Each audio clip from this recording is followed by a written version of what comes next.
Sir, in the question I have a doubt with Okay. the interval. Okay, tell. So the question is like we have x with PDF. PDF is 2 by 25 x plus 2. 2 by 25 into x plus 2. And there is y, the transformation is equal to x square. So we have to determine the distribution of y. Okay, So so this can you do it with the CDF case? this is a question from JAM 2005, question number 29. 26, I think. Yeah, 26. Maybe. Yeah, you have done this question once, but I have a doubt with the interval thing. Okay. For CDF. So there are two methods of solving this question. So I might have solved by two ways. There are, one is first find PDF, then find CDF. And the other one is first find CDF, then find PDF. And the third one is PDF find but using Jacobian method. Yeah. Okay, sir. Yeah. So which one so you can want? I do the one with first CDF and then to PDF. Okay. So if you solve that way, so you first have to understand. अच्छा, यहाँ पे एक चीज और नहीं बताया आपने कि what is the support? The main problem is with support actually. Yeah, it is from -2 to 3. Yes, that is the problem. This question would be easy if it is like -a2 plus a. But the main problem is that thing कि x is from -2 to 3. -2 to +3. So if it is -2 to +2, then this is easy question. That is the thing. Okay, so let's solve it. Sir, I know like the interval thing and all, like how you make the interval. But the doubt is like it is from -2 to 2 for one particular interval, and then it is from 2 to 3, right? So in that case, for f, when you write. Okay, let me write. This you write. So what we do actually, x is between -2 and 3. So y is between 4 and 9. No. Sorry, 0 and 9. 0 and 9. 0 and 9, because you make the graph. So here -1 -2 +1 +2 +3. So yes. That is a 3 2 1 -1 -2. Yes. CDF means cumulative. Cumulative means from minus lowest side. Yes. So when you find this, so what is the doubt in this? So should I write CDF of y? So for y is from 0 to 4, we take it like integral from -root to root y, right? So you might have seen solution. We conclude till here. Yeah. Okay. So y is x square. So when you put this y as x square, so you will reach to this conclusion: x from -root y plus root y. Yes, sir. So the problem main is, see, this number is 1, this number is 4, so 1, 4, and this number is 3 square 9. Yeah. So the question is, okay, so you know. Yeah. From -root to root y, I got it. After that, the next interval, should we take it from -2 to root y or -2 to root y? See, when y is between 0 and 4, when y is between 0 and 4, you are allowed to take negative as well as positive. Yeah. Yes, sir. And that's why we consider -root y to plus root y. So what do we take? Yes, -root y to plus root y PDF of x dx. Right? So the next one. Yes. Here should we take it from the integral? Should we take it from -2 or +2? Not negative to +2. Your y is what? X square. No. Y is from where to where? 4 to 9. So you tell me one number from between 4 to 9. Any one number. 2. No. Any number between 4 to 9. 5. Okay, let's say 5. So 5 is here. Yes. Yeah. So you want to find the probability. See here. Now you want to find the probability. You choose one y between 4 and 9. That is 5. You put it here 5. So x is between -√5 to +√5. So -√5 is here and +√5 is here. So do you think we should calculate this much probability? No, sir. So where should we start? -2. Till where? To root 5. Yes. So why did you wanted to take till 2 only? So I thought like should we take this integral from just 2 to root y? See, the main problem is what? When you take y between 4 and 9, so inverse image lies here plus root y after 2, and the another inverse image like before minus 2. Okay. So you cannot consider from minus root y to plus root y. Okay, sir. So we must consider from -2. Yes, why? Because before minus 2, this is not the part of support. Support start from -2 only. Support start from -2 only. So you cannot consider the reason before -2. It is otherwise. You might have seen 0 otherwise. So this is otherwise thing. And this is in the support. Support is still 3. And when we consider y between 4 and 9, so that root y will be before 3. Okay, so should we take it from -2 or shall we take it from just 2 to root y? No, -2. It is a cumulative. Cumulative means what? From the lowest point to that point. Minus, you know definition of CDF? It is minus infinity to x, na? Sir. So why it is cumulative? A question. Can I send just one question that I saw in FMS? Yes, you can send, no problem. So that is the CDF. So you can simply see here what I told again. You take any number between 4 and 9, it is 5, minus root 5 to plus root 5 we have to calculate. So minus root 5 is here. So why will we leave this reason? Why should we start with 2? What is problem with this? So I have sent a question right now. This question will, this part is also here actually. So that is the thing. Yeah, with the solution I have sent a question right now. So in that it is the same type. Okay.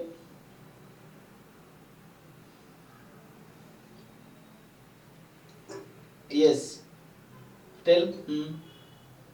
So like as you see, like here for y is from, I'm directly going to the interval part. They took the y, as you see, in one case it is from -root to root y. And then in the next case they take it from 1 to root y and not from -1.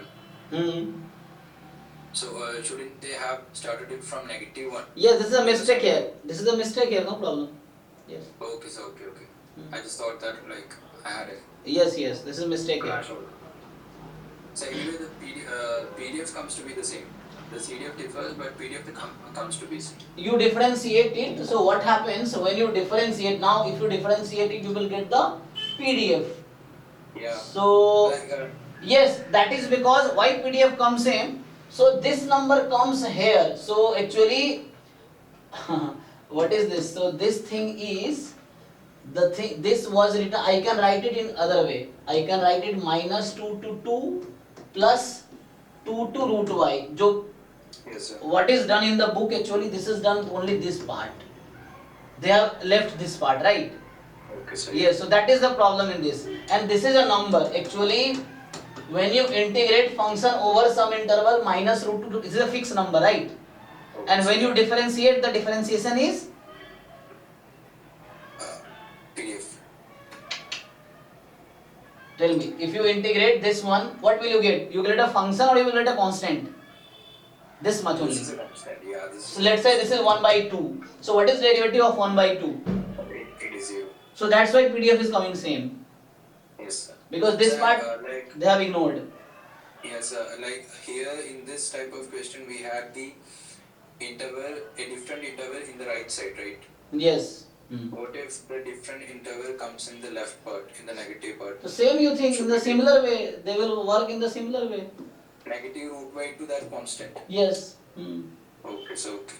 So you have to just think of graph. Yeah, we should take it from -root, correct? Okay, so thank you. हाँ जी, तो किसका रह गया? हाँ, भाविका आपका question रह गया. आप बताइए क्या डिस्कस करना है? Yes sir. अभी मैं क्या बताऊंगा, मतलब क्या आपको हेल्प चाहिए? सर वैसे तो मैंने मतलब गूगल वगैरह किया. हाँ. सर जैसे ये डिफरेंशिएबिलिटी कंटिन्यूटी लिमिट मतलब मेरे को बेसिक तो पता है उनका,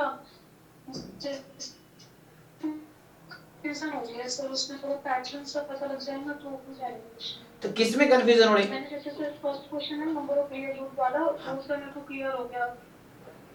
ठीक है, अब इनमें से कौन सा क्वेश्चन क्लियर नहीं है आपको, ये बताइए, इतने डाउट्स हमने भेजे हैं। सेकंड वाला सर आप। हाँ सेकंड वाला, yes sir. Second clear. Second वाला तो डेफिनेशन बेस्ड था, इसकी डेफिनेशन है मैंने देखी थी सर। ठीक है, एक एक करके क्लियर होगा ऐसे, मतलब ऐसा नहीं कि एक डेफिनेशन बता दिया सारे क्वेश्चन हो जाएंगे, फिर तो सब लोग कर लेते ना। मान लो ऐसा होता कि एक डेफिनेशन टीचर ने बता दिया और उस डेफिनेशन पे सारे क्वेश्चन हो जाएंगे, फिर तो इतने दुनिया में टीचर जरूरत ही नहीं है। एक ने डेफिनेशन बता दिया यूट्यूब पे, सबने देख लिया, सब सारे क्वेश्चन कर लेंगे, तो उतना ही काफी नहीं है। देन अपना अप्रोच भी है क्वेश्चन में, how to apply, that is important. तो वो आपको प्रैक्टिस करके आएगा। तो वही बोल रहा हूँ, ड्यूरिंग प्रैक्टिस जब आपको प्रॉब्लम हो रही है, तो कहाँ प्रॉब्लम हो रही है मुझे बताइए, किस क्वेश्चन में मैं हेल्प करूँ आपका, जो नहीं कर पा रहे आप।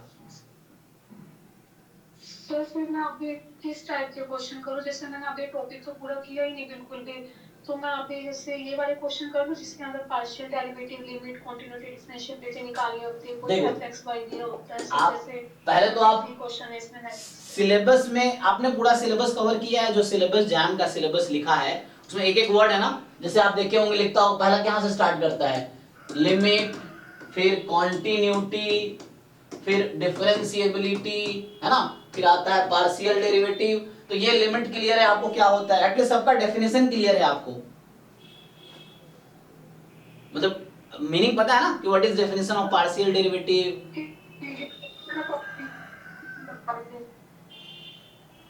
आई थिंक आवाज क्लियर नहीं आ रही आपकी। पार्शियल डेरिवेटिव थोड़ा कंफ्यूजन है सर, मैं कुछ नहीं पार्शियल डेरिवेटिव बताओ ये सर लास्ट प्रॉब्लम है वहां पे। जैसे अगर मैं पार्शियल डेरिवेटिव से निकालना पड़ता है। अरे पार्शियल डेरिवेटिव पहले तो आपको डेफिनेशन पता हो, एक चीज वो है, अगर डेफिनेशन पता है, मान लो मुझे पार्शियल डेरिवेटिव निकालना है किसी फंक्शन का, we have to find the partial derivative of function f with respect to x at point a b। तो इसका डेफिनेशन पता है आपको, बताइए मुझे क्या है डेफिनेशन, तो ये आपको जानना पड़ेगा पहले, मतलब हाँ इसका फॉर्मूला क्या है, डेफिनेशन फॉर्मूला सेम ही है। तो पहले तो ये जानना पड़ता है, तो निकाल पाएंगे आप किसी भी फंक्शन का पार्शियल डेरिवेटिव किसी पॉइंट पे आप कब निकाल पाएंगे, जब आपको मीनिंग पता होगा इसका मीनिंग क्या है। तो इसका डेफिनेशन आपको क्लियर होना चाहिए ना, बताइए। आपने अभी तक देखे होंगे ना, मैंने बहुत सारे क्वेश्चन क्लास में कराए होंगे, चाहे वो सिलेबस कर रहे थे तब या फिर पीवाईक्यू कर रहे थे तब, तो क्या डेफिनेशन लिखते थे हम लोग इसका। सर सिलेबस में ना सर मैंने हाँ तो मैंने इसी वाली सिलेबस में वीडियोस छोड़ी है, मतलब 13 टॉपिक था ना, तो टोटल तो मैंने 12 कवर किए हैं, ये एक टॉपिक छोड़ा है। अच्छा सर इसकी वीडियोस बहुत ज्यादा थी तो इसलिए। हाँ क्योंकि वो बेसिक से स्टार्ट किया था, 11 12 के लेवल से स्टार्ट किया हुआ है, तो कोई बात नहीं, आप जस्ट डेफिनेशन गूगल कर लो। जैसे मैं पूछा कि पार्स, तो इसका देखो ये इसका ये डेफिनेशन बहुत मुश्किल है, ये बहुत आसान टॉपिक है, a plus H comma B minus F of A B upon H, ये इसका डेफिनेशन है बस। अब जहां भी बोल रहा है पार्शियल डेरिवेटिव निकालो, इससे सारे क्वेश्चन हो जाएंगे। जहां पार्शियल डेरिवेटिव निकालना पूछ रहा है कि find the partial derivative eight 0 0, कहीं क्वेश्चन ऐसा है ना कि पार्शियल डेरिवेटिव एग्जिस्ट एट 0 0, तो बस ये लगाना है आपको। आपको पूछेगा F Y at A B, तो आपको क्या करना है, लिमिट के tends to 0 F of A comma B plus K. Note कीजिए जब x के रेस्पेक्ट में था तो जो पहला कंपोनेंट है उसमें h ऐड हुआ है, जब y के रेस्पेक्ट में कर रहे हैं तो जो दूसरा कंपोनेंट है, दूसरा वेरिएबल है, उसमें ऐड हुआ है b में, minus F A B upon K, ये है। तो ये डेफिनेशन हो गया पार्शियल डेरिवेटिव y के रेस्पेक्ट में, बस। अब क्या करना है, जैसे कोई भी पार्शियल डेरिवेटिव क्वेश्चन है, अब बताइए इससे फाइंड हो जाएगा, बोलेगा पार्शियल डेरिवेटिव जहां एग्जिस्टेंस की बात कर रहा है, और इस पे एक क्वेश्चन आता ही है, तो इससे हो जाएगा। कोई भी क्वेश्चन देख लीजिए आप, यस जैसे क्वेश्चन आप देखिए, जैसे आपने भेजा है, जैसे आपने जो क्वेश्चन भेजे है ना, जैसे देखिए अच्छा, टू वेरिएबल फंक्शन कॉन्टिन्यूअस कब होता है? चलो मैं अगर बात करूं कि जैसे अब देखिए अगला कॉन्सेप्ट क्या है, तो होगा partial derivative of function with respect to X, partial derivative of function with respect to Y. अब होता है कोई फंक्शन f है, fxy is continuous at ab if and only if. अब बताइए कॉन्टिन्यूटी की डेफिनेशन क्या है टू वेरिएबल में? तो जैसा वन वेरिएबल में है वैसे ही टू वेरिएबल में है, क्या होगा? सर लिमिट और एफ पॉइंट एग्जिस्ट करना चाहिए, मतलब इक्वल टू आना चाहिए। यस यस, सही कह रहे हैं। हाँ बस यही है कि फंक्शन की वैल्यू और फंक्शन की लिमिट दोनों इक्वल होनी चाहिए, ये हो गया। तो यहां से क्या आ गया कि आपको पता चल गया पार्शियल डेरिवेटिव की डेफिनेशन क्या है, कॉन्टिन्यूअस फंक्शन होने का मतलब क्या है। अब एक और कॉन्सेप्ट आता है डिफरेंशिएबिलिटी का, कि कोई फंक्शन डिफरेंशिएबल कब है। तो आप ये देख लो कि कोई फंक्शन टू वेरिएबल है, अगला फंक्शन है कि मान लीजिए f xy is differentiable at ab if and only if। तो ये हम जनरली क्वेश्चन सॉल्व करने के लिए यूज करते हैं कि limit h k tends to 0 0 f of a plus h b plus k minus fab minus h time fx at ab minus k time fy at ab और whole upon में root under H square plus K square and this quantity, ये एक concept है, this quantity should be zero. तो अगर ऐसा हो गया तो मतलब ये फंक्शन हमारा डिफरेंशिएबल है। तो यहाँ दोनों कंपोनेंट में ऐड हुआ है, एच के यहाँ घटा दिया हमने, यहाँ H time partial derivative X के रेस्पेक्ट में, K time partial derivative Y के रेस्पेक्ट में। इसका दूसरा अप्रोच भी है इसका कि F X Y is differentiable at A B if and only if, नहीं वन वे है, इफ एंड ओनली इफ नहीं है, वन वे है। वन वे है क्या कि ये कह रहा है इफ एफ एक्स